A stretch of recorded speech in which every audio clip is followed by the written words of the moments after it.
time it is. Still gotta think about me. You can put me on airplane mode.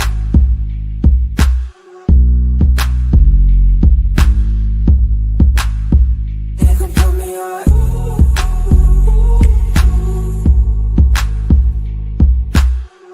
You still gotta think about me. You can put me on airplane mode.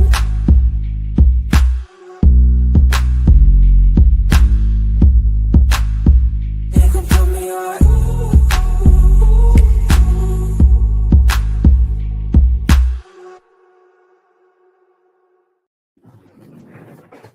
Ladies and gentlemen, boys and girls, children of all ages, welcome to another edition of the Tuesday Night Flight, brought to you by the Sideline Junkies. I am the man, the myth, the legend, the Midnight Rider. He is the big guy, KG, and the guy in the top corner is the gentleman, Jack.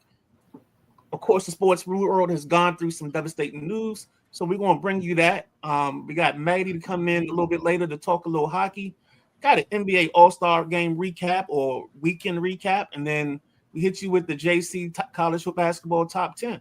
And with that being said, let's get the stop party going, fellas. How you feeling? Good. All right. Feeling fine.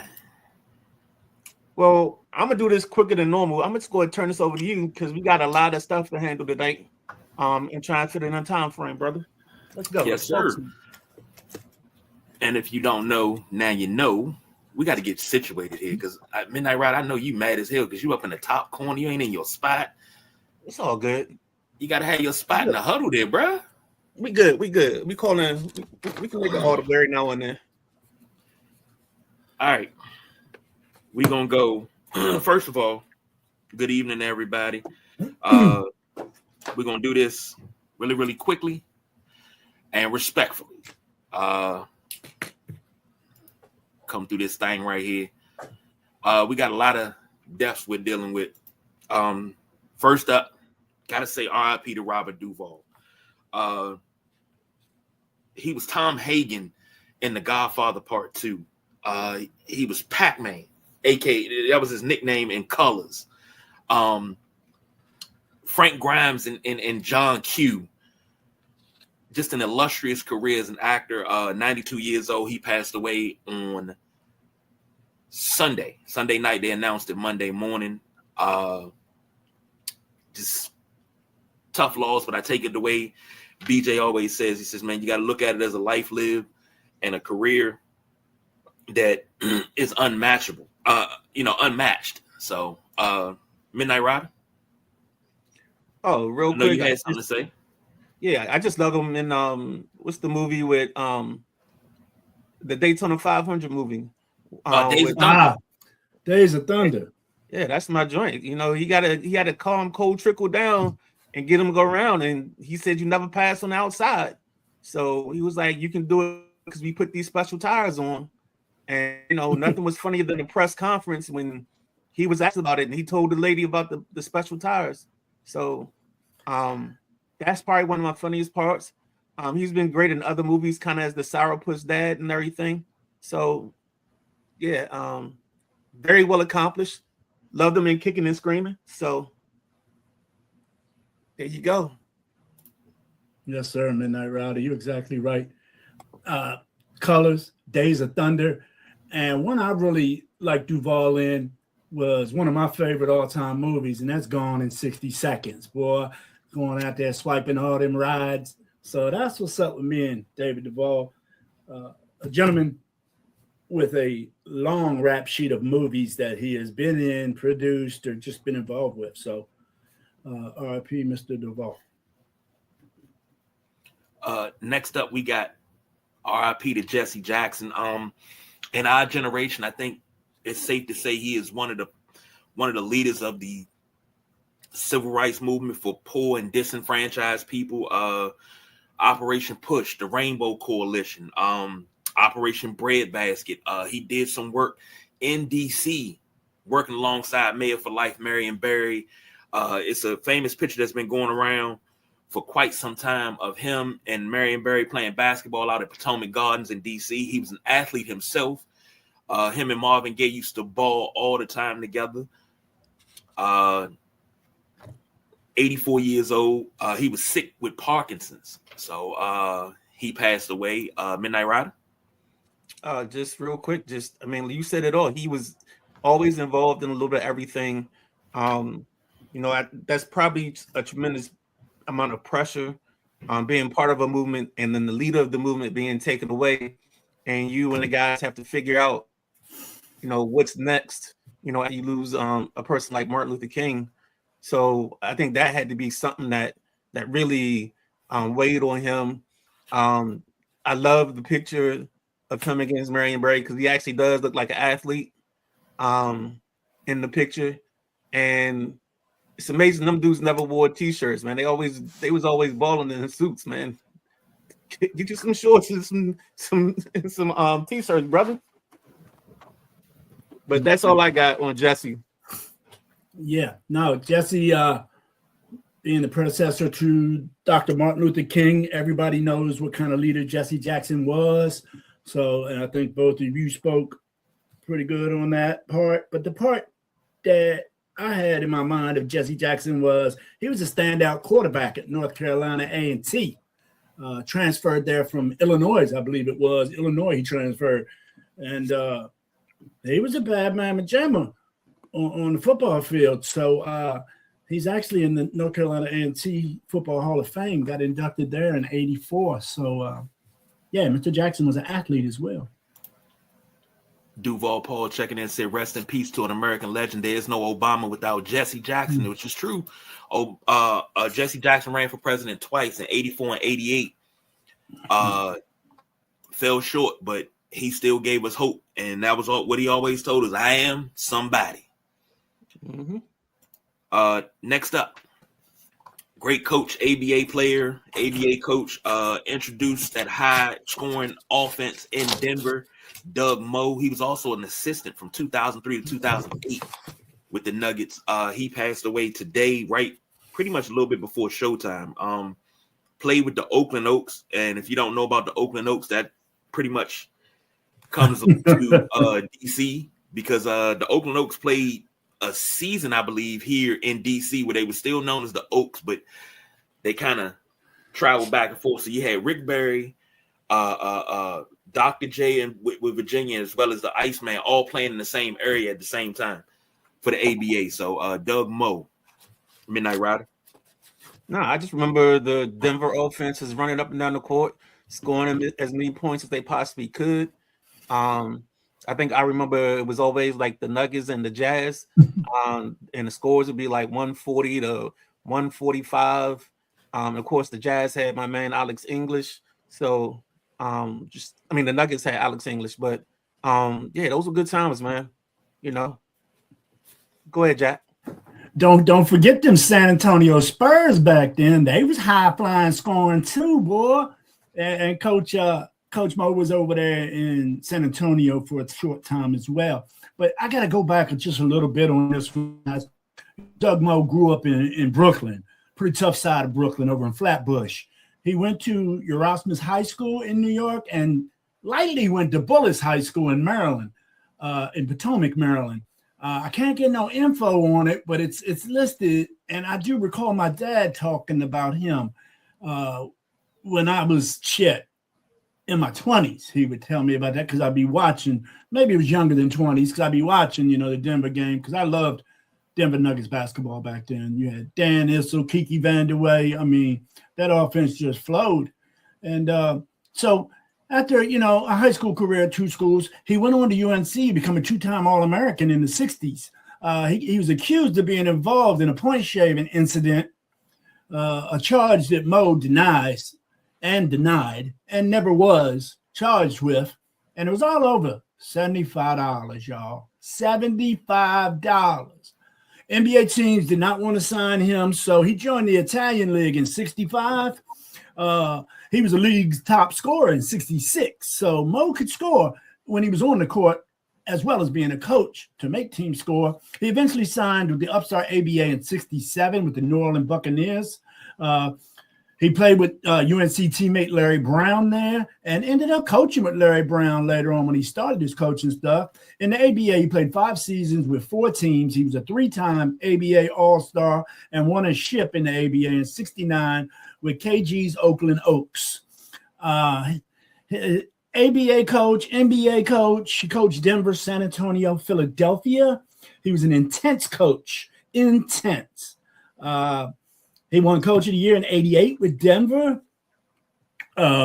He started this motion offense where the ball is rapidly moving, and that just sounds like normal basketball to us today. But Coach Doug Moe is one of the guys that brought that type of play into the NBA back in the 70s and 80s. His motion offense was ran by type of players like Walter Davis, Alice English, Fat Lever, Danny Shays, Michael Adams, among many others. I remember Doug Moe and them really flourishing offenses he brought to the NBA. All right. Last but not least,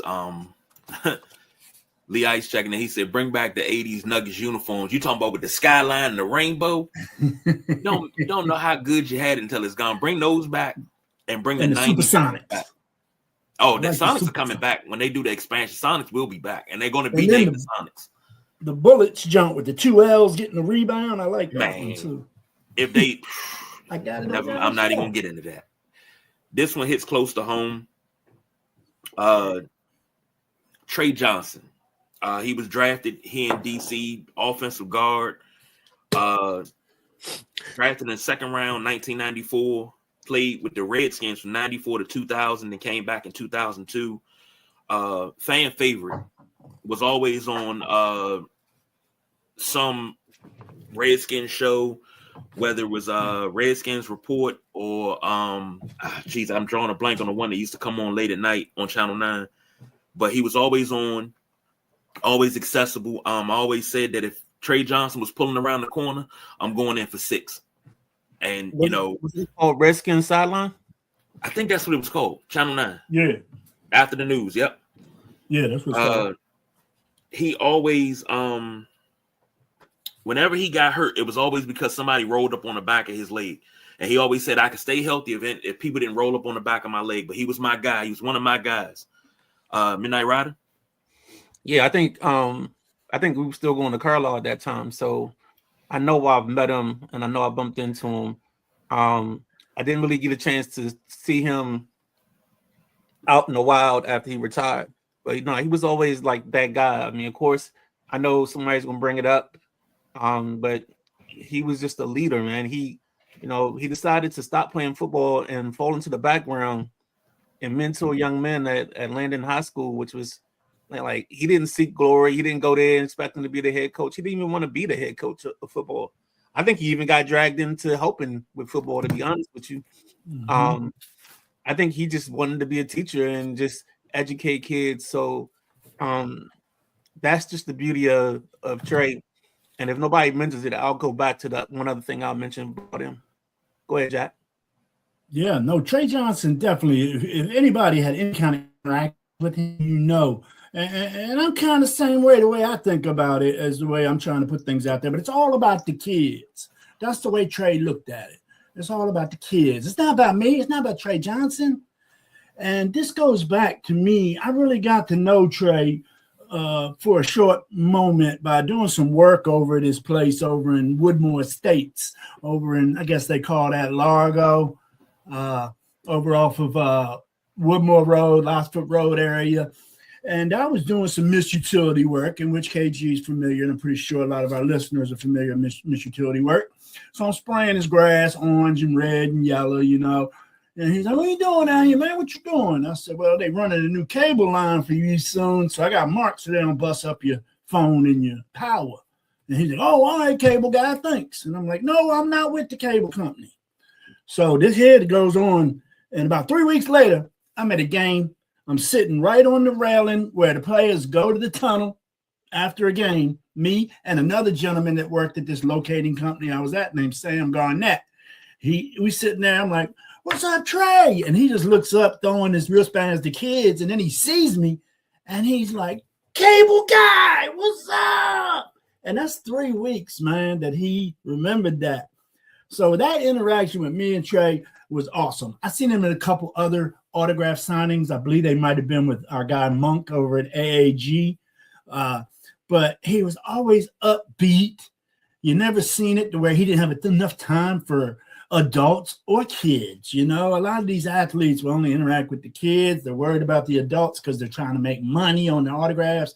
But Trey was always good to everybody. So that's the great memory I got that was happening with Trey Johnson of the then Washington Redskins. So, yeah, rest easy, big guy. Oh, what, 40? He was 50-some years old. What, 54 kg? Yeah, 54. Yeah. Yeah. So, God damn, that's not enough time for a good guy like him to be around. KG, Mike. The old saying is, only the good die young, man, and I hate that. Because I must gonna be living forever then. Well, to you, KG. Well, we got to respectfully move on. Another tragedy Before you happened. We're move going to bring on. in Matty Ice.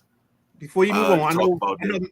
Hold on 1 second, because I didn't. Yes, sir. I thought y'all were going to bring this up, but the one thing that he was always known for, was the fight in, I think that was '99 in the playoff game with Robert Porcher, in the wild card game, and the NFL knew he was just defending his quarterback, so they pushed his suspension to the next season instead of suspending him that year. That's all I wanted to get in. Let's get to this. This is something that ended up developing as Maddie and them were on the air last night on his fill-ins, the Showtime and Scooter brought it up. And the correspondent was on there, wasn't he? Yeah, that's what I meant. I meant the correspondent. I'm sorry. That was a good show last night. Sarah did a great job, Matt. She did. I know. Proud of her. Starting to get yeah. Matt's got the best radio voice in the world, don't he? I think that's Lee Ice. I still love his voice better. He's got that deep voice, booming voice. I love you it. can have the radio voice. I got the TV voice. Yeah, there you go. Yeah. This is sad, and it kind of fits in, unfortunately, with all these, with the other tragedies that we've had with people passing away. But yeah, this one hurts. I've been officiating ice hockey for 20. This is year 22. I've never really felt unsafe walking into a rink. Probably how I look at things on the ice now is going to be completely different. From seeing the video of what happened, and I'm not here to speculate. I know there's a lot of speculation out there on social media. That's not my game. Let's let the people grieve that are supposed to grieve, and then also let them try to figure out the reasons why and what this was about. But unfortunately, the deceased is Rhonda Dorgan and Aiden Dorgan. That is the adult son of Rhonda Dorgan. Rhonda's parents were also injured. The gentleman that went into this rink and shot them was the next husband, Robert Dorgan. He then took his own life. But I'm really not going to get into that side of it. It's just, it's another one of these situations. And if you've seen, there's a thing that most of these hockey rinks have, which is called Live Barn. And basically you pay for it, you can log in, and it's a way for people that are, to watch their kids play in these hockey games. Like, they're not there, they can log in. Until Live Barn got word of what had happened, pretty much everyone that had a Live Barn account was going on and putting, so you can see the video. The video doesn't really show the shooting. So if you're looking for a video but you can find it if you really want to find it. I'm not here to tell you to find it or not. The part of it that I kind of even want to focus on is you watch the players react on the ice when they hear the shots getting fired. And there's two officials on the ice. It's a high school game, so you got two officials, you got the players.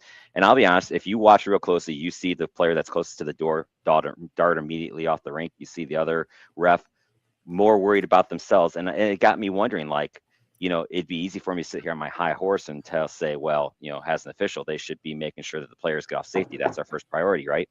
But you got shots getting fired in a rink. I can't sit here and honestly say how I would react.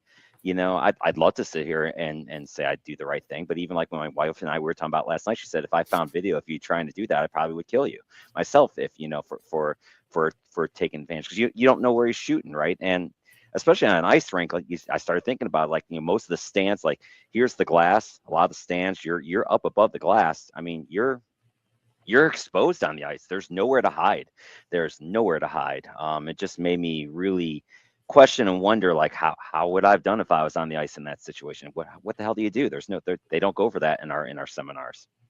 But Maddie, you're trained to be a sports official. You're not trained to be a military personnel fighting off, enemy shooters.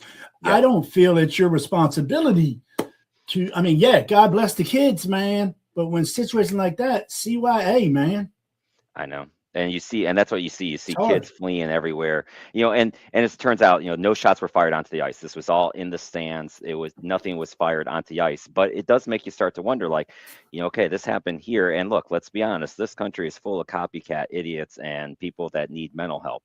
So it makes you start to wonder who's going to look at this and say, this could be a pretty nice spot to do something like this. And because you have a lot of people that are exposed and you have a lot of people that have nowhere to go in an ice rink. It's sad. It sucks. It's tragic. I feel for this family. I feel for the kids, the therapy that they're all going to need that were there in attendance at this game, because you're going out to watch a high school hockey game. You're not expecting this to happen. And like I said, I'm going to leave the other stuff behind. I just would ask for anyone that wants to put their opinions out there on that.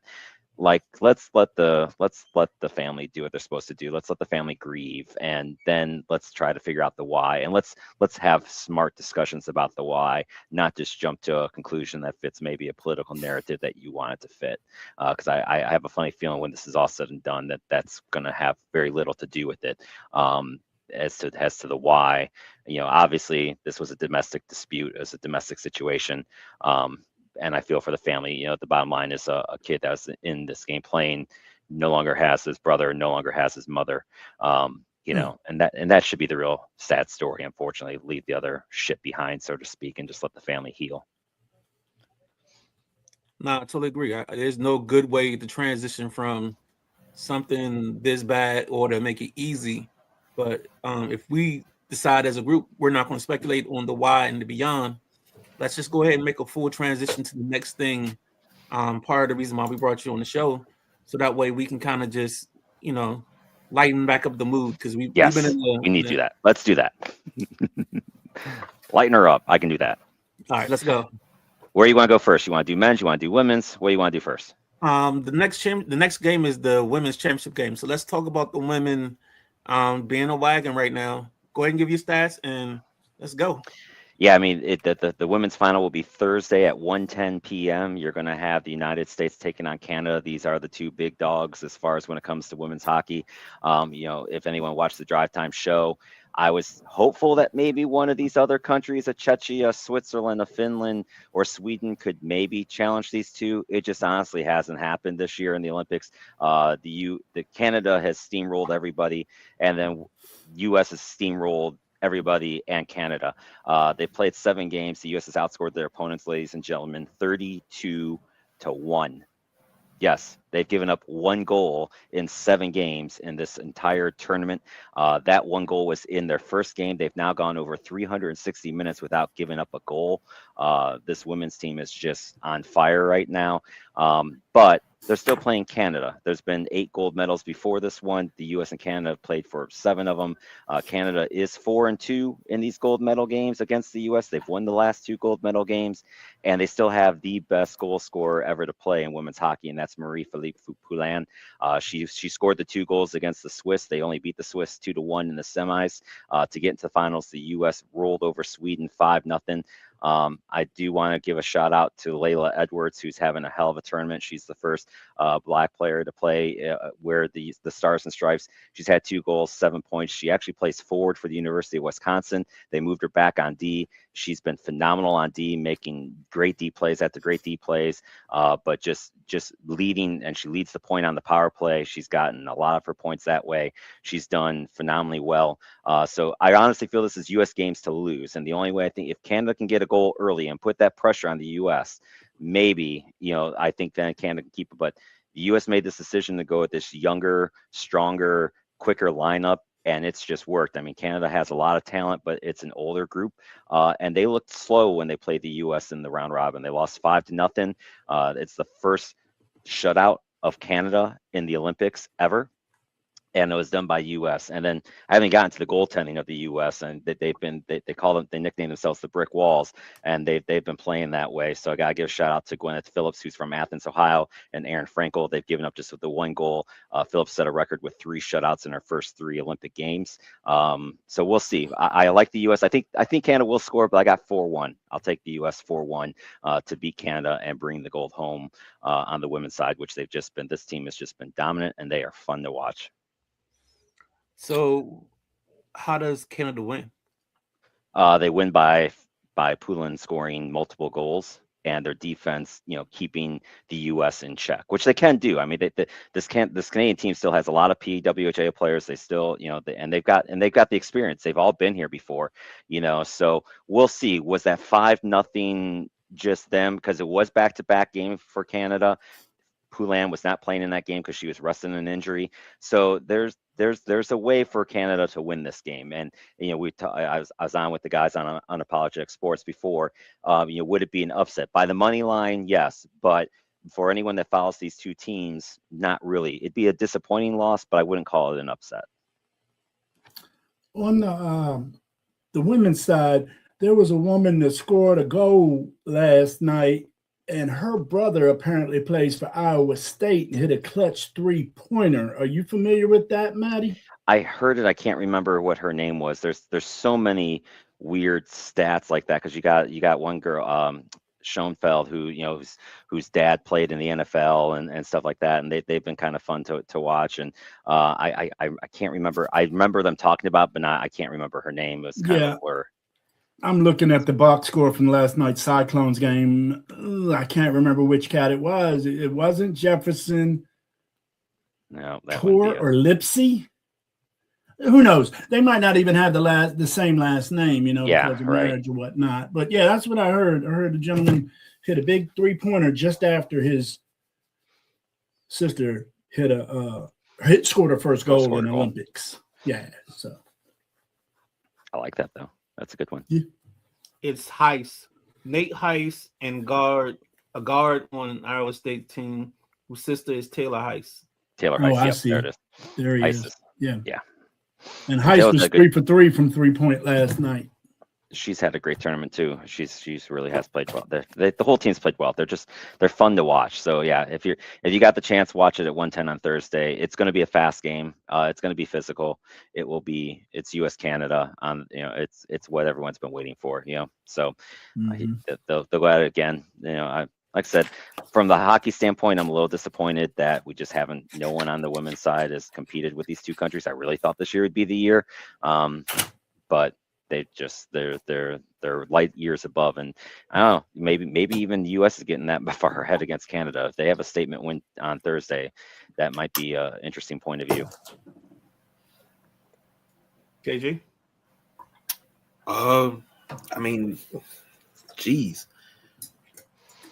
I'm still stuck because when Maddie talk about women's hockey, I'm still stuck about there already being a women's hockey league, and that's always been my thing. So I'm in year 3. The PWHL's done great. They actually had 18,000 in DC for a game against, I think it was Minnesota against Boston. Maybe they had 18,000 in DC for it. What arena they play in, Matt? They played at where the Caps play, whatever the hell it's Verizon or whatever. Yeah, I know. I can't keep up with MCI Verizon. Yeah, whoever is running the show there. But yeah, they played there, and they've been doing these games all throughout the country where they'll have 2 teams and they'll play in a city that doesn't have a team. I think that's how they're kind of fishing out to see where they're going to expand next. Denver, they had 15,000 in Denver, and that was the same day that the Broncos played and the Avalanche played later, and they still had 15,000 there. So it's drawn well. They're having some success now. They just gotta get that on TV. That's the next step. Yeah, that's a nice draw because, I mean, besides the Capitals arena downtown, the Capitals got a spot in Gambrills where they work out. Then you got the Navy facilities. That's probably the biggest facilities in the area for a team. You got the Mystics facility too with it. The Mystics and the Go-Go play. over there, Yep. St. Elizabeth. If I had to bet, Oh, I think it's going to be Pittsburgh and Detroit will get the next two expansion cities for the PWHL. If I had to bet, got you. that's just it makes sense to have a team in Detroit and Pittsburgh. But it wouldn't surprise me if DC's not too far behind because they have drawn well when they played those games there, and it's a huge market.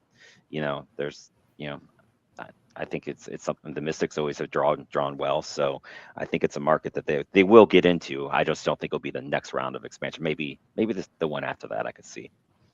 Got you. All right, so let's get to the men's U.S. hockey team. Yep. Because I know this is kind of it hasn't grinded your gears, but it's gotten close to the way the tournament's set up. Yeah, I mean, it just the qualifying round was today for teams to play into the quarterfinals. You had Canada, Finland, Slovakia, which was the one surprise of the four teams to get a bye, and the U.S. all got byes into the quarterfinals. No real surprises today. It was chalk heavy. Germany beat France, Switzerland beat Italy, Czechia defeated Denmark, and Sweden took care of Latvia. So our quarterfinals are tomorrow. First one is at 6:10 a.m. That's East Coast time. So remember, Italy's 6 hours ahead. So if you want to watch these live, you're setting your alarms. You're getting up early. You're going to have Slovakia against Germany. One of these teams is going to be in the semis because the IHF decided that the first three seeds would be the top three teams that won their groups. The seeds 4 through 6 would be the second place teams. The seeds 7 through 9 would be the third place teams, and so on and so forth. So what the stupidity means is that Sweden, who went 2-1, got 6 points, was still the 6th seed.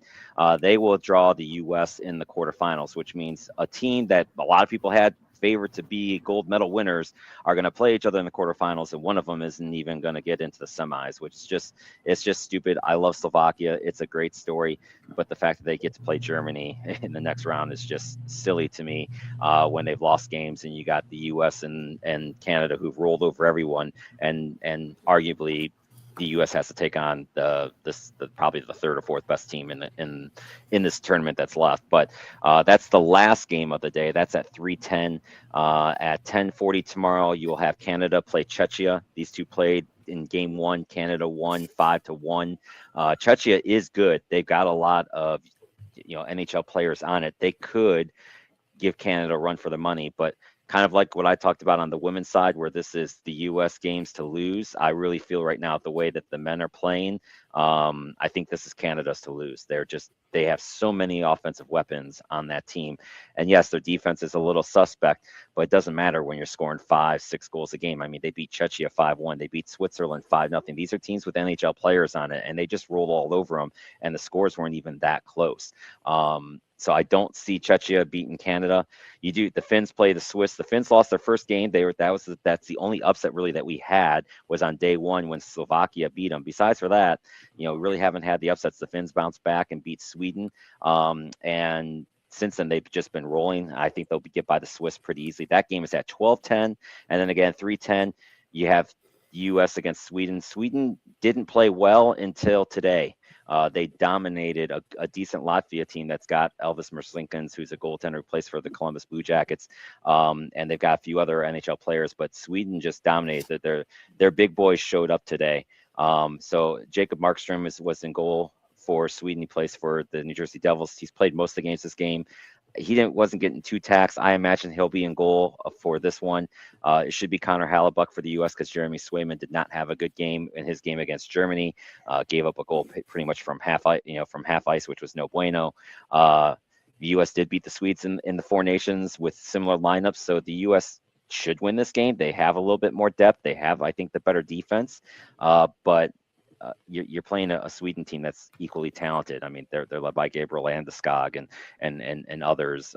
This game's going to be that one's definitely going to be the best game. So it all depends because they didn't reseed for this round, which made no sense. They do reseed for the semis. So whoever is the highest seed left will get the lowest seed. So if chalk holds, you're going to have Canada go up against Finland, which is the 1-4. You would have the U.S. against Slovakia. If Sweden wins, Canada then has to play Sweden in the quarters, or in the semis, and so that means Canada's going to have to go through Sweden, and then they have to go through the Finns or if they're still left too. So it's anyone's game. Like, you can make an argument for still 5 of them. It just really does suck that Sweden and the U.S. are having to play tomorrow and not later. So didn't they set it up where I thought they had the 5 best played teams on one side of the group? So why That would was you? on that was the women's side. That was Okay, the women where they did that, where they had the top 5. This one was more split up based on the world rankings. The problem with doing this off the world rankings was that, of course, all these world championship games didn't have NHL players in it. So the NHL players changed that whole entire, and the US did have the easiest of these 3 groups. I don't deny that at all. Like Canada had to go through 2 good teams, Czechia and Switzerland. Slovakia, Sweden, and Finland were all in the same group together. The US had Latvia, Germany, and Denmark. So they had 3 easier teams. They won all 3 games, but I don't think that they dominated any of those 3 games, in my view, like they should. They played better against Germany. That's my hope, is that they're starting to also, to get to their game and find their game. But their defense has had a few holes, but I haven't really necessarily liked the way that Sullivan's put together the D-core. I'd like to see him get back to putting Slavin and Werenski together to shut down the top team's lines. Maybe we'll see that tomorrow. They did practice together today, so I'm hopeful that he gets smart and changes up the D pairings a little bit, just to get a little bit more strength, because they can't play like they have in the last couple of games against Sweden. Sweden will roll right through them if they do. guys, any questions? I do have a question, because I might have missed this on Drive Time, which airs on Mondays at 5 p.m. right here on the Sideline Junkies Podcast Network. Thank you, sir. When it comes to Olympic hockey, are these players NHL players? A lot of them NHL players. How does that work? Because I thought at one point in time for the Olympics they kind of just paused the NHL. They did. This is the first year where they're the first Olympics where they're back in 12 years, if my memory from the show is correct. So it's been the first time in a while. Now, of course, you don't have Russia due to Russia not being allowed to participate. If Russia was in this tournament, they'd be right in the mix on the men's side. Not as much on the ladies' side. The ladies' program in Russia is just not what U.S. and Canada are. But on the men's side, you'd be throwing out one of these other teams, and Russia would be in there. Like they would have an all NHL team as well. Sweden has all NHL players. Sweden, Canada, Finland, and the US have all NHL players. Their entire roster is nothing but NHL players. So those are the 4 top teams, for sure. And again, you have 2 of those teams having to go head to head in the quarterfinals. Just in case I haven't mentioned that before. All right. Any questions, Jack? Jack? Maddie, gents. Before I bounce, No. I know Jack's going to do his top 10 later. There's rumblings in Oxford, Ohio, that they are ready with pitchforks. If they don't hear Miami of Ohio in the top 10, they are going to be hunting down Jack. I'm going to give my love to my MAC school at 25-0. The Miami of Ohio Redhawks. And I know Jack loves to say that it's because they don't play anybody, but people don't realize the MAC big schools, they can't get anybody to play them. Nobody wants to play Akron. Nobody wants to play Kent State. Nobody wants to play Miami of Ohio. Nobody wants to play Ohio U. You know why? Because they know that there's a good chance they're going to lose to one if they play them. So they can't get these top 5 schools, that are in that middle ground to play these schools. I'm curious though, what are they going to do if Miami rolls the table but then loses in the MAC championship game? They got to get in the tournament, right? Slow your roll, Maddie. Slow your roll. Let's let this Miami OH get by UMass first, okay? Let's let them get by UMass tonight, which they are up 3. 10, 12 minutes in the second half is what I last saw. So before you get your little Miami OH panties in a bunch, let's see what they do against UMass tonight. Hey, I'm just a messenger here. I'm just letting you know what's going on in Oxford, Ohio. They told me to give you the message, so I just had to deliver it of what they were feeling right now. So Thank you, sir. Thank you, sir. Message received, as KG would say. Yeah, they're not top 10, brother. I know they're not, but if they run the table, I wanted to make a bit. I might put them at 11. All right, I'll take 11. I want to have a little bit with you there. So yeah, I want to get some time to really sit down and watch them play. I have not seen a single game from Miami OH yet. They're good. They can shoot. That team can shoot, and they defend well. All the things that lead to good victories in the MAC. We'll see. We'll see. Mac attack. Yeah. With Sacramento State next year in football. Yes. 2,500-mile road trips. That might be a Grind My Gear segment on Monday. That the fact that we're going to have Sacramento State in the MAC. I get it for them. It makes sense. But 2,500-mile road trips for a Wednesday night MAC game on ESPN is just going to be stupid. It's the same thing that happened when Maryland went to the Big Ten, dude. I mean, they had to go cross country 3, 4, 5 more times than they ever, and it added to the money, in which the money they got from the Big Ten, but it just got ate up in travel arrangements. So it's not like they even benefited off most of the money they made leaving the ACC. An update in ACC basketball right now: Midnight Riders, Tar Heels are down by 16 to the North Carolina State Wolfpack. I must say, UNC is 2 starters down tonight. Caleb Wilson wanted to play with his non-shooting hand and a light cast, but coach said no go. Coach Hubert said no go. And I think they're going to take a couple losses if those 2 boys got to sit out. That won't matter to Showtime. She'll still make sure you guys all know that NC State won that game. You know that, right? You know that, right? You know she's not going to let you live that down if NC State well, that's wins that why game. I had to bring it up for you and for Sarah and Midnight Rider. Well, guys, thanks for having me on to talk a little hockey. I do appreciate it. Appreciate you coming on there, Maddie. All right, so tomorrow's the day. Most of the games should be on the USA Network or NBC, probably USA Network until Canada will probably be on NBC, and I know the USA game will definitely be on regular NBC at 3:10. That's the one. Check your messenger. Okay. All right. Now, like while I'm on or after? No. Just later on. I sent you something.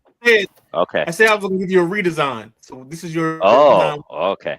I don't know that Puck U design that Lee Ice came up with for me. That was beautiful. I was so in love today when I was on the show with that. That was a beautiful segment title they came up with, and I saw that. It's like, oh. All right, guys, I'm out of here. You guys have a good rest of the show. All right, man. Take it easy.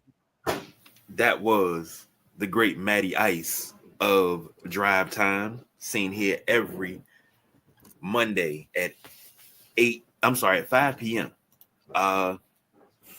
Quickly. Hold on. Before we go there, let's take a quick break. Let's reset. Let's reset. I like that. Let's reset everything. If you got the clip for Nothing But Net, let's play that. And then before we go into the JT top 10, let's go into In the Passenger Seat. Okay. It might not be in this one. If it's not, we'll do the generic. All right. Because I don't think I have it. All right, here we go.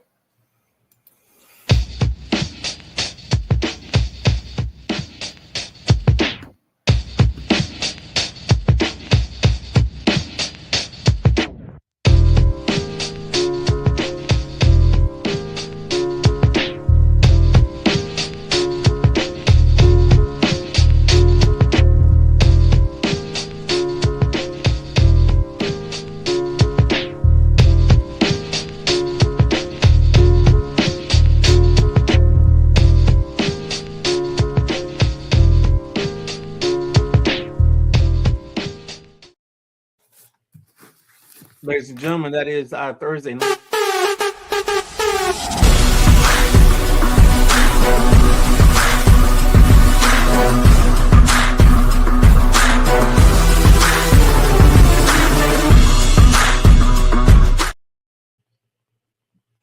Omaha. That's Wednesday night special. Nothing But Net airs 7:30 p.m. before our 8 p.m. show In the Passenger Seat. But real quick, let's talk All-Star Game. We ain't gotta stick here long.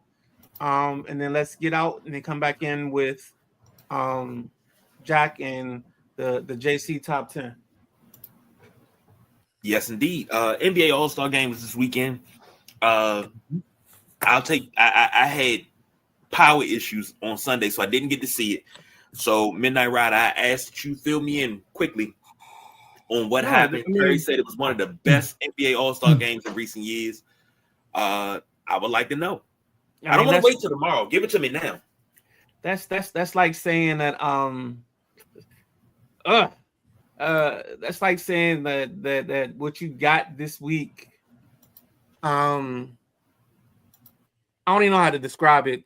Normally, I'm better with words, but no, I think this was one of the better ones, period, because the teams came out early, established themselves early, and played like this was going to be a ball game early on, early and often.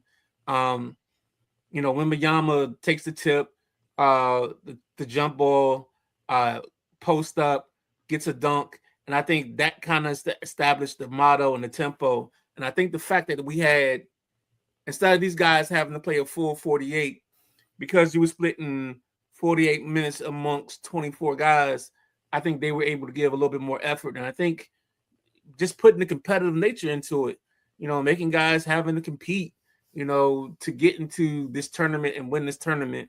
Now, somehow Adam Silver always uses the tournament to solve all his problems, but we got another tournament. So it was good. Mm-hmm. I don't know if this has a legacy or a lifestyle that's going to make it last for a long time, but it did the job to save the weekend. You know what I'm saying? I'll say it that way. Fellas, your thoughts? And before I go further, I got to recognize the Boss Man B for jumping on stage with us. Boss Man, what's up? How you feeling? Man, I'm good, fellas. How y'all doing? Good, man. You're good. All-Star game. I don't know if you saw a bunch of it, but if you got thoughts on it, give me your quick thoughts. I got thoughts on the dunk contest because I did watch the dunk contest. Let's go. Talk about it. I want to give those guys a thumbs up, man, because it's so hard, especially where everybody on here is so hard to replicate the things we've seen in the past and that energy. I'll give them credit, especially what's his name, Keyshawn Johnson from the Rockets. And he had the energy. The boy from the Orlando, they had the energy. I love the E40 came out. Like, the energy was there. Give him the effort. I didn't like that one of Johnson's I don't know if it was his first or second dunk. He had missed the first one and redid it, and they kind of gave him the full score for the whole thing. I didn't like that because it's always been when you miss your first one, even if you make the second one, you get points off for missing that first one. So I didn't kind of like that. But with the state of how the dunk competition is, I kind of get, trying to keep the energy. That's kind of deflating for the new kids. They need a participation trophy. But no, I'm gonna give them a thumbs up on the dunk contest. I like the energy. I thought some of the dunks were really good. I don't know if they were 50 worthy. I thought Dwight Howard kind of scored kind of high on a lot of his dunks. But I'll give it a thumbs up overall. And just the All-Star game weekend and kind of overall, all we've been asking for the last however many years is effort. That's right. All we've been asking for is, and the show that came on before us on Unapologetic Sports, Josh from Highly Opinionated say the same thing. All we ask for is effort. Y'all get millions and millions of dollars. We shouldn't have to beg for effort for the All-Star game, especially when people coming in. These aren't regular games. People coming in paying however many thousands of dollars to go to All-Star weekend in the game and travel over there and experience that. Sometimes that's once in a lifetime experience. All we ask for is effort. I'll give the overall All-Star game this weekend a thumbs up. The effort was there. I thought the slam dunk competition. The only thing I didn't get to see the 3-point shootout. I can tell you didn't get to see that because you giving this a thumbs up. I didn't. Okay. Let me say, based on what I saw. Right. Based on what I saw, because like I said, I'm old school. I watch Vince Carter. I watch the dunk competitions, and I'll give them effort. I mean, Mac McClung won the last 3 years. Two. Okay. So, it was good to see. I mean, it was good to see them step up. I know that it's a big thing because it can make or break you, and it's one of the reasons why LeBron James didn't do it. It can make or break you, and to have the cojones to go out there and do it and put yourself out there, I'll give them boys a thumbs up for it. So that's all I had on the All-Star weekend. I think it's either the last two or two out of the last three that McClung has won. But I told C Perry on when he showed me the graphic, I said all them boys look like they 6'10" or 6'9", and it's not going to show well. I think their effort was good. I think the Keyshawn Johnson kid was trying to give it the energy and get up to date. But yeah, I just think it was a struggle for them the whole time trying to make things happen. Extend. Say it again. I said you could see some of them trying to extend and just the whole when you're looking at it, when you're judging, and it's so crazy because we got the Olympics on right now. And when I'm looking at certain things, especially curling, I don't know what the hell they're judging on, figure skating. But when I'm looking at the dunk competition, I can tell you right there, all right, he didn't extend there, he didn't get the height, it kind of glitched right there when he was doing. I can do that. I can judge that. So it's kind of crazy that that parallel right there with the judging. But yeah, you can tell like I said, it was a struggle for them guys, but they gave the effort, they gave the energy, they were trying to get the crowd into it. It's a start. Go ahead, Jack. You had your fingers up. Mac has won 3 straight. Okay. 3 straight. Okay. Three straight. And like I said, BJ, the dunk contest, in my opinion, still thumbs down. The 3-point contest, yes, sir, thumbs up because the stars are there. The stars are there in the 3-point shooting contest. We can't get no stars involved in the dunk contest, man. Back from the days when Neek and Michael Jordan and Vince Carter, the top of the leagues, used to participate, but now it's not. That's why I give the dunk contest a thumbs down. The overall NBA weekend, I'll give it a in the middle. The game, I like that little tournament thing, but they can't just keep saving things with different tournaments. And how are the numbers going to continue to be balanced like they were this year to make a youngin' squad, an old head squad, and a foreign squad? But it showed that the young squad had more legs longer than any players out there. The first 2 games were really tight games. I thought that was awesome with the buzzer beater from DeAndre Fox, who was a alternate on this team. So he was the last player to get invited to come play. So that was awesome. He got the 3-point shot to win the first game. But I feel the championship game, I guess you call it, from the All-Star game, the old guys were just worn out. And Ant made sure they knew that because he just kept ringing them, short mid-range to the hole, 3-pointer. It didn't matter. Ant was going to make them pay, and he said it in his post-interview. I want to take them old heads every time. So I think the senior squad or USA, what were they called? Stars and Stripes, I think they were called. Mm-hmm. The older team that's too much for them.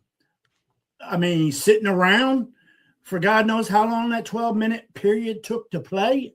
I think that was too much for the older players, and it showed in the blowout of the decision for the victory, I reckon it is. What Kawhi did in the second and third game was pretty impressive for the old guys. 31 points in 12 minutes. Jeez, please, boy. But they just gave him a green light. You know what I'm saying? He's going down the court every time, and it's his rock. So I really thought the only thing that was the change of the way they played, the hustle, the effort, as it's been said tonight, was a plus. And the big stars still coming out for the 3-point contest was a plus. But the dunk contest, I mean, half these people don't even know who that Jalen Johnson is. I mean, I think he just got sent back to G League right before that game, or before that contest. So I don't know. I don't like it, the dunk contest, until some stars come out. Let Ant-Man come out there and dunk. I mean, what is it? You get to where you make so much money that you're beneath things, above things, I mean.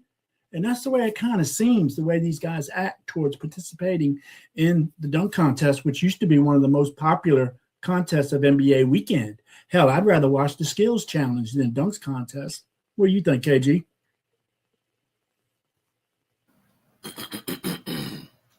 I'm pretty much done with it all. But this ain't my generation, so it has no. This was something that I started on Thursday and didn't end until Sunday night with watching. It's not for me. So, and I'm okay with that. If everybody else loved it, so be it. But it's not for me. I thought the dunk contest was weak because most of these guys pulled off in-game dunks. I've seen that in-game the last 5 to 7 years. I didn't see the 3-point contest. I didn't get a chance to watch the game, but I'm trying to catch highlights of it. But I don't like the format because it should be 24 All-Stars. And it should be East versus West. I like that they started doing the captains and everything, but that kind of got old. And just, I like the tradition of it. That's what made the All-Star game great, because you got to see who was really powerful. Because the West could come out and jump to a lead, and the East to come back, and next thing you know, it's 135, 131, and it's 3 minutes left, and D is being played. So, but that's just me. I'm an old man shaking my fist standing on my lawn. So let me get off my lawn because my grass is turning brown, as Perry said. So Go ahead, BJ. Just unmute yourself this time because you had a nice conversation by yourself. Oh no, it was on purpose. About that thing with the thing. I'm talking to the kids. The kids, you know, Yeah. the kids want to talk when you're doing the podcast. I didn't have nothing to say, man. I Okay. said my piece. Yeah, I said my piece. 'Cause I was gonna say I like that thing when you was talking about that thing. Yeah, that thing Yeah. was good. Yeah, that was a good Oh. conversation. Bro. Best thing I heard. All night, baby. Let's hit these comments real quick. I'm gonna start at Jack Wag. J-Dub, he said, good evening, folks. He said, I did not see the All-Star game or dunk contest or any of those things they do on All-Star weekend. I had no idea who was in the dunk contest this year. Wasn't interested who was in it. Don't do it, so the stars don't do it, so it's no good in my opinion. The gray hairs got tired. Yep. Can't call it a product of success when the final is 48-27. And then Jack back, the dunk contest needs one thing: the star players to start competing in the dunk contest again. Unless that happens, I don't see the luster coming back the way it used to be when the stars were in it. I think, I'm gonna say this because I think, guys, when we talk about the stars haven't really been in it since, I think Vince was the last real star to be in it, and that's at this point now. We're almost When talking was about that? 20 years ago. How many? Recently. Dwight Howard. I'm thinking late 2008, maybe something like that. Is the Oh, last we time had Star almost might have 20 been in? years. I You're can't- arguing Blake about 20 years ago. I can't remember. Dwight Howard, Yeah. Blake Griffin. 20 years ago. Yeah. That Blake I Griffin think went the 20 only years one- ago. The closest one is the Levine and at Aaron Gordon. Yeah. Whatever year that is. Yeah. That's like the last great year of stars being involved in this. Hmm. And I'm saying that to say, like, there's a couple things we are battling when it comes to dunk contests. One is fatigue. We've done, like, you go to a camp, they got a dunk contest. You go to this, you got a dunk contest. You go online, you got a dunk contest. And I think the problem that the dunk is really suffering from is the fact that we see so many dunks, we're numb to a dunk. You see a dude throw a thing off the backboard and he 360 and dunking, and no matter if it's AI or whatever it is, like we're just numb to it now. And I think that's the point and the place where we are. And I think that's the hardest part about the dunkers. I don't think we would care if they put 4 YouTube dunkers out there and they did some stuff to set it off. You wouldn't even care what their names were. Go ahead. Hey, Minarada, I think since you mentioned it, if they invited 3 YouTube dunkers, because there's a show out called Dunk Man, I think it's called, on TBS or TNT. Shaquille O'Neal is the host of that show, and it's a dunk contest between YouTube dunkers, and they got like levels, and you can catch it. You just Google it, really. I think it's called Dunk Man. And I think they should invite, say, 3 or 4 YouTube dunkers to go against 3 or 4 NBA dunkers. That might be a good idea. But then it would look terrible, be a black eye, if a YouTube dunker beats an NBA dunker, though. So what do you think about that? It wouldn't be a black eye. The problem would be, can the YouTube, this is where I think the problem will come in, is can the YouTube dunker do it on the first try? Yeah, you ought to see these guys, man. I see those guys, but those tapes are edited, and we done took all them out.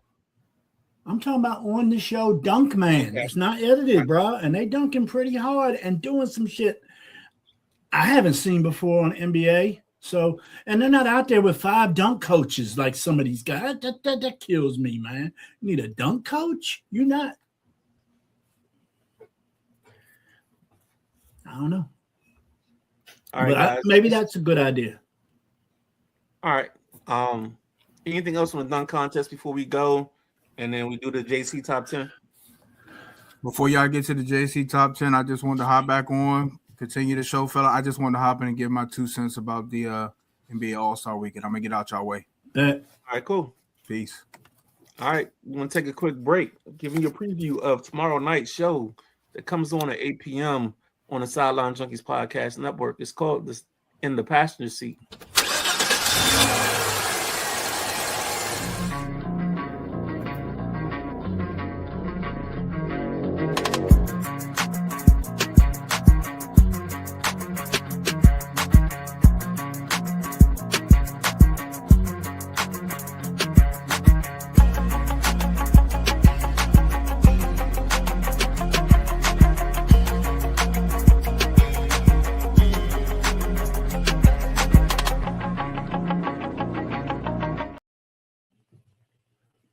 Ladies and gentlemen, again, tomorrow night, 8 p.m.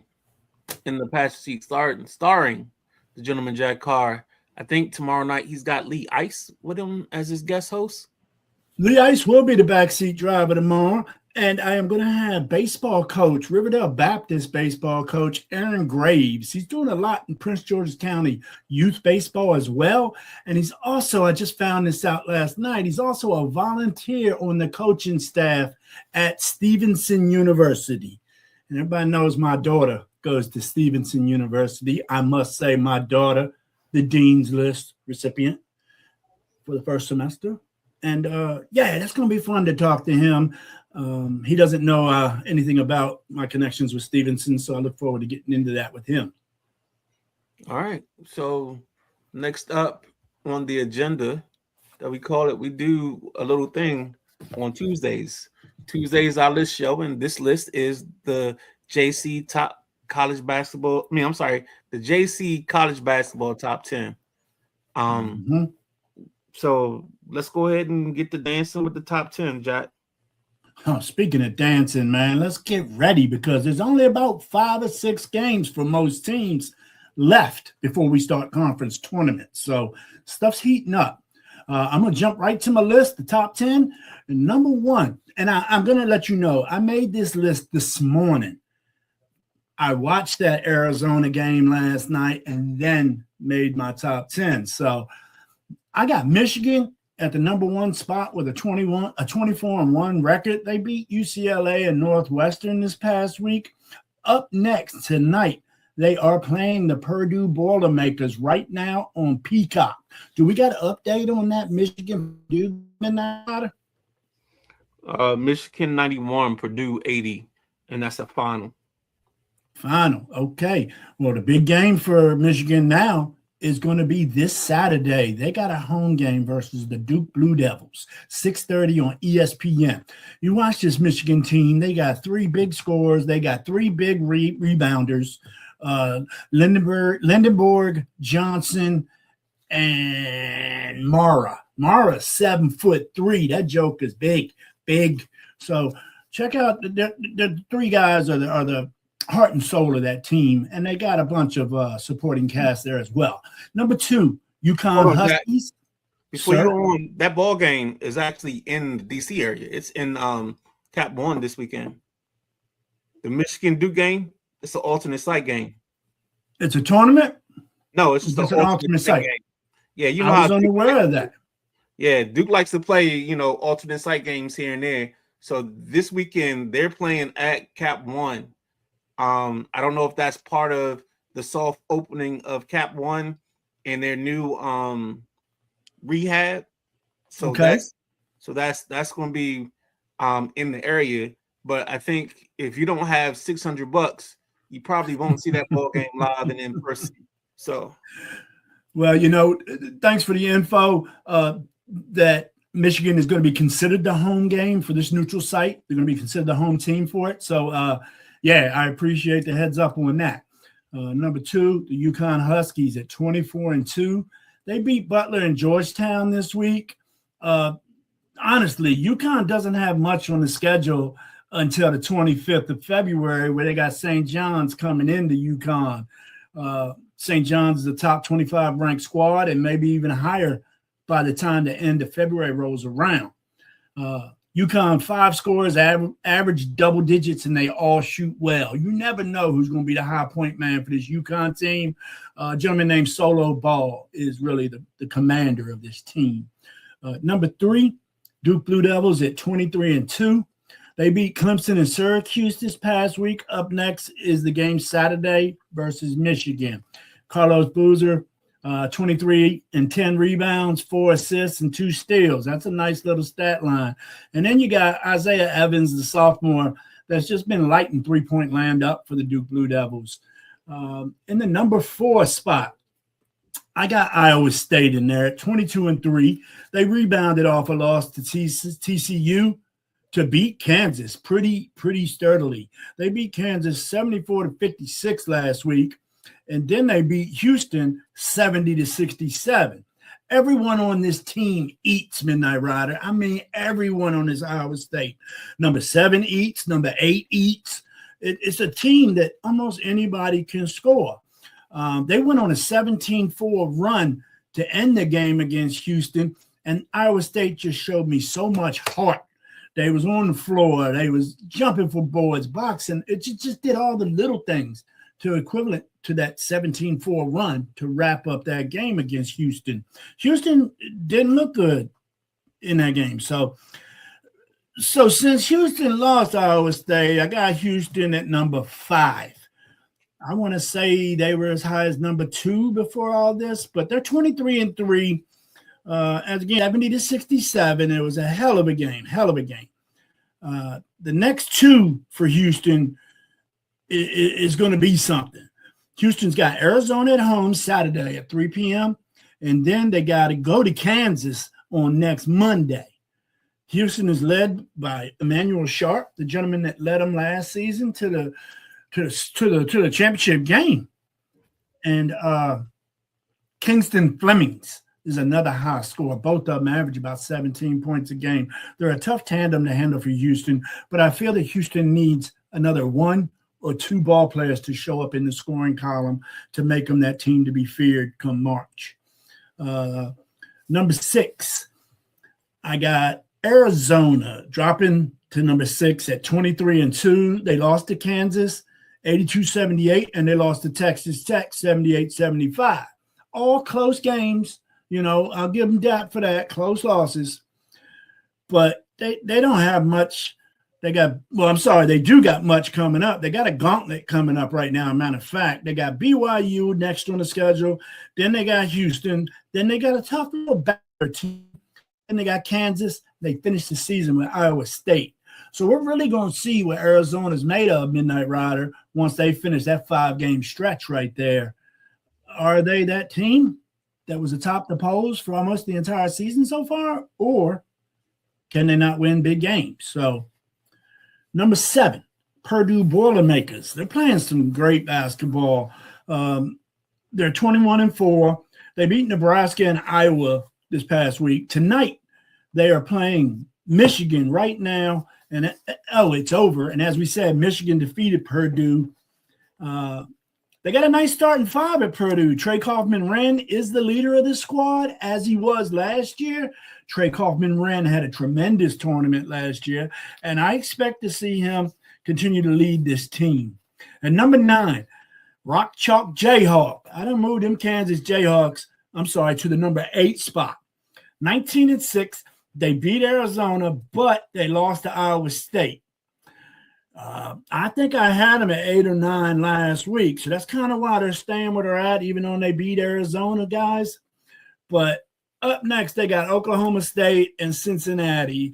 The star on the team, Darren Peterson, who everybody is picking to be the number 1 draft pick in the NBA draft this spring, in which I disagree with. He's already missed 11 games this year, man. So he missed the last 2 games with an illness. He's missed a few games early in the season with some injuries. So you're looking at Floyd Buganda. He's the guy that's leading this Kansas team. He had a big game, 15 points, 10 rebounds, 3 blocks in that Arizona game. So Kansas, if they can get their star back out there and healthy, they could be trouble. But unless he's on the court, I just don't see this 5 being strong enough to handle everybody. Number 8 spot at 21-5, Illinois. Illinois did lose to Wisconsin 92-90. Wisconsin is a strong, high-scoring team that I expect to make a little climb into the top 25 here shortly, or make some noise come tournament time. Illinois is still led by Keaton Wagler. When he beat Indiana, man, 34.7 assists. Not many guys are shooting that much and kicking the rock in college, so that's a phenomenal game. They got Morokovic. He's a tough big guy, plays down low, 25 with 7 rebounds. Up next, they got a West Coast trip to go to USC and UCLA. And then they got Michigan coming up on the 27th of this month. So that's going to be a great one. Number 10 is going to be a new team cracking my top 10, and that's going to be the Florida Gators. Last year, I liked the Florida Gators early on. This year, I liked them early on, but they needed to get healthy. And I feel that they're healthy now. And Florida Gators are a big, long team. They're long, man. Florida 19-6. They beat Georgia 86-66, and they beat Kentucky 92-83. South Carolina and Ole Miss are up next for Florida. Thomas Howell, he's the guy, man. 18 points and I believe 7 rebounds a game is what he gets. So if you look over there at the Florida ball team, Thomas Howell, he's big. He plays inside, outside, and they got some nice point guard play. And they also got a cat over there that's like 7'80", a sophomore, that he gets cheered to get in the game all the time, but I don't think he's ready for big-time ball. Floating just on the outside of my top 10, I got Texas Tech, Michigan State, UNC going to drop off of that can. St. John's, that's who you're going to look out for. The Johnnies are playing. The injuries too, but they're starting to gel the way they were predicted to come out. And what a better time to start playing. It's kind of like they did last year. They made a strong late run. And then floating right there on the bottom of my 5 that just missed out, it's a tie for 2 teams because I don't know which way to go with either one of these teams, Midnight Rider. And that's University of Virginia, and that's Vanderbilt Commodores. Both teams, I just haven't seen them play nobody good yet. What do you think about UVA and Vanderbilt? I literally was mouthing the words UVA when you said I got 2 on the cusp, because UVA was at either 11 or 10 depending on the poll, and they just had like a bad couple weeks here. So I kind of figured that might be the place where you were going when you said what you said and the way you set it up. Yeah, I just don't think UVA can score the rock consistently. That's always their problem. It's always going to be their problem as long as they have this Tony Bennett setup. Like they're not defense first. Yes. But I agree.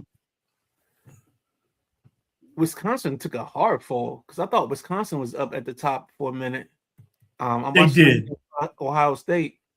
But just in general, college basketball, the locals have struggled. I know GMU is probably the better of the teams in the local facet. I know Maryland's had some injuries. I know NC State is killing North Carolina right now.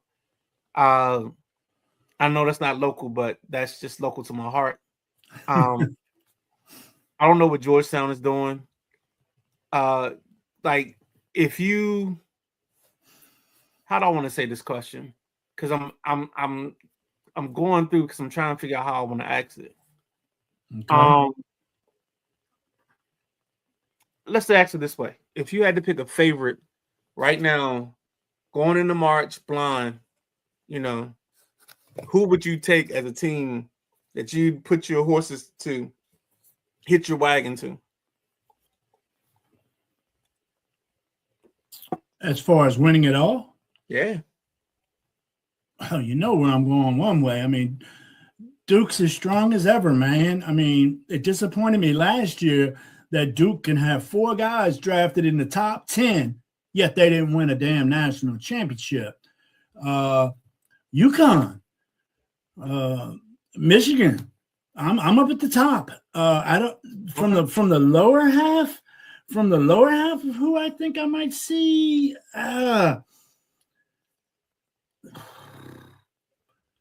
Illinois, Iowa State. So for my personal thoughts, you got count. Well, you might not even know. Actually, you know what? I'm not gonna make you do that because I was asked Big 10 and Big 12. Like, who has more teams in your top 10? But you may not know all the Big 12 teams. No, I'm looking at Big 10. 1, 2, 3, 4. I think it's 4-2. Okay. Because Houston's Pac-12, right? Right. Arizona's Pac. Yep. And that's all I got. Okay. KG. And then Talk to me. wake up. Oh, I'm here. You talking local? VCU's 20-6, 11-2 in the A10. George Mason's 21-5, 9-4 in the A10. I'm just looking at local teams. You talk about Georgetown. I'm gonna tell you right now. Tony's gonna be Tony Sip. I think that's his last name. The kid at George Mason. He's gonna be at a big time program in the next few years. He can recruit. He has a style. He has a type, as we like to say here at the Sideline Junkies Podcast Network. Or to take it off of highly opinionated, they got the OKG, our kind of guy. So Georgetown is 13-12, a game above 500. Not looking good in the Big East, but UConn, St. John's, and Villanova are running roughshod over everybody. That's 1, 2, and 3 with a combined 5 losses in conference play. I know Jack didn't say nothing about it this week because I think they done fell off. But Gonzaga 25-2, 13-1 in the conference. I'll take Miami OH over them. Really?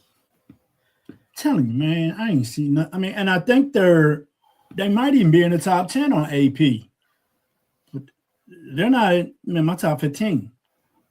Now I'm gonna throw a team out there. This is just me looking. This is Stephen F. Austin. Okay. In the Southland Conference. They're 24-3, 17-1 in their conference. And of course, they're not going to get no love because they're not one of your big. They're not the A10. They're not the ACC, the Big 10, the Big 12. They're not none of these conferences. But these are the little guys that are playing big ball and not getting anything. Even Navy in the Patriot League is 21-6, 13-1 in the conference. Stephen F. Austin, they're gonna do what they do every year, every other year, and that's get a 12, 13, 14 seed, and then just get their ass beat by a bigger school. I mean, they're what? Maybe 1 win? I mean, I don't remember them doing much, but they do always have a great record come into the regular season.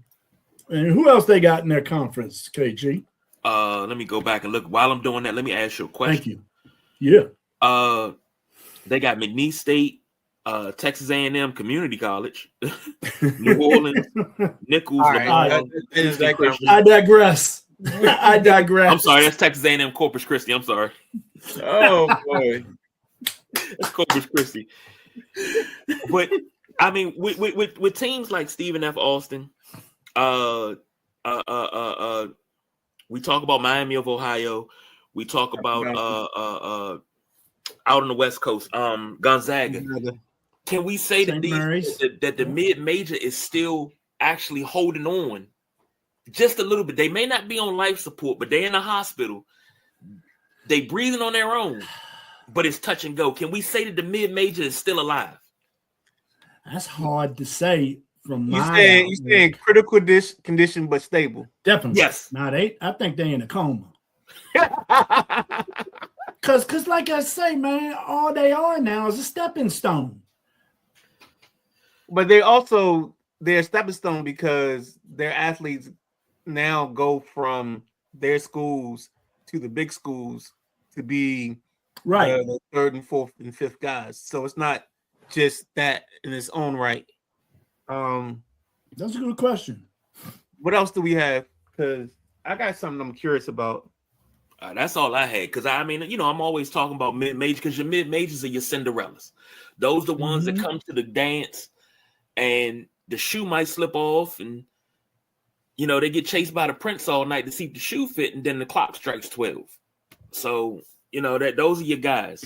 But you're gonna get somebody who's gonna have the slipper on and at least go 3 rounds. You know, JMU did it a few years ago.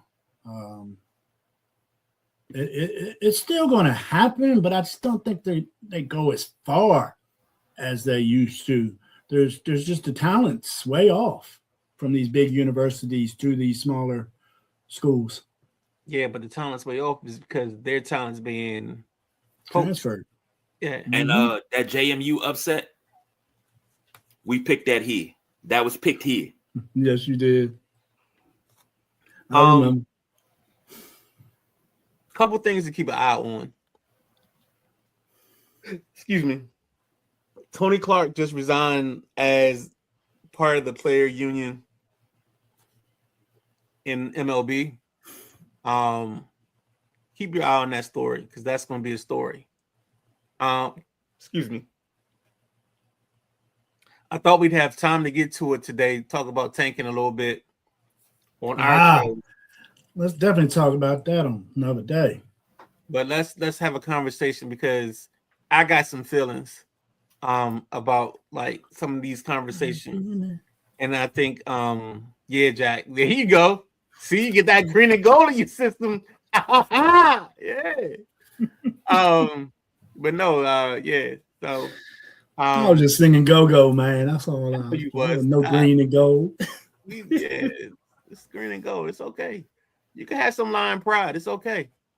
Let me. The update is Miami, Ohio remains unbeaten. They defeated Massachusetts, but St. Louis is down 3 with 26 seconds left. The University of Rhode Island, and St. Louis had just recently been bumped up in the top 20. Okay. So, but yeah, tanking is a situation. I don't think it's much a situation that we got conversations to have on this one. But maybe that's like competition. You got to get So, the ping like- pong ball. So first of all, I think so. I reached out to KG and said I think Thursday night we should always have at least one, just a debate, a conversation. We can update everything else, but I think we should have something separate from everybody else. Agreed. So can we say that our conversation will be tanking this Thursday? Tanking this Thursday. Tanking this Thursday. Let me get a pen here. I like it. Write that I down. like it. God, I wish I knew more of his songs because I know I think he's got "Please Don't Go," but I don't think that fits the scenario when it comes to tanking. Tanky tank. This is my wedding song. If you feel it, sing along. Y'all ain't, y'all. Oh man. 124. Let's get All out right, of here. let's get out of here because I know I'm about to get in trouble for this. So I know the boss gonna ring my phone off the hook. There it is. Debate time, yelling and screaming. Yeah.